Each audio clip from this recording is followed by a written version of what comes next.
Asalaamu calaykum waraxmatullaahi wabarakaatu. Ku soo dhawaada Pioneer Channel.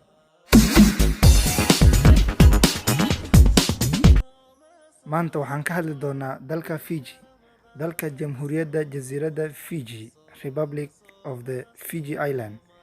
Waa waddan jasiirado ka samaysan oo ku yaala Oceania ee koonfurta badweynta Pacific.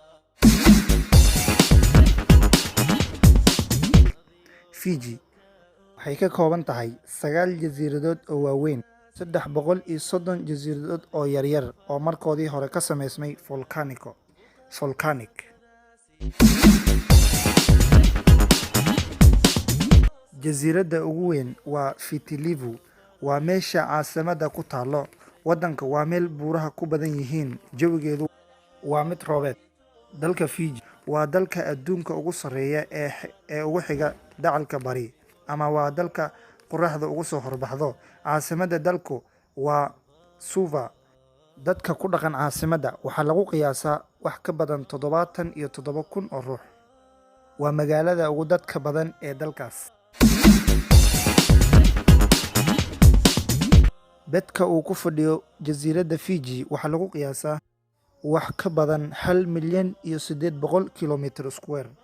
Dalka jasiiradaha Fiji waxa uu ku dhow yahay baaxadda gobolka New Jersey ee dalka Mareykanka.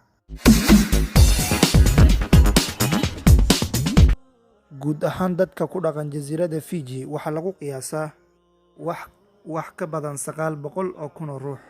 Saadaasha dadka reer Fiji sanadka 2050 waxaa lagu wadaa inay kor u dhaafi doonaan 1.4 milyan oo ruux. Dalkan ay jasiiradaha ku badan yihiin waxaa madaxweyne ka ah George Conrad. Xukunka dalka waa nidaam baarlamaani ah. Luqadaha lagaga hadlo dalkaas waxaa ka mid ah luqadda English oo ah luqadda koowaad ee dalkan. Waxa kale oo ay ku hadlaan dadka ku dhaqan dalkan luqadda maxalliga ee Fijian iyo Hindustaaniga. Jasiiraddu waa jasiirad aad u qurux badan oo soo jiidata indhaha kumanaan dalxiis ee daafaha caalamka. Waa goob amni oo ay fal-dambiyadu ku yar yihiin. Waad ku mahadsantihiin daawashada muuqaalkan. Haddii aad ku cusub tahay channelka, fadlan subscribe, share, lana wadaag asxaabtaada. Wassalaamu calaykum waraxmatullaahi wabarakaatuh.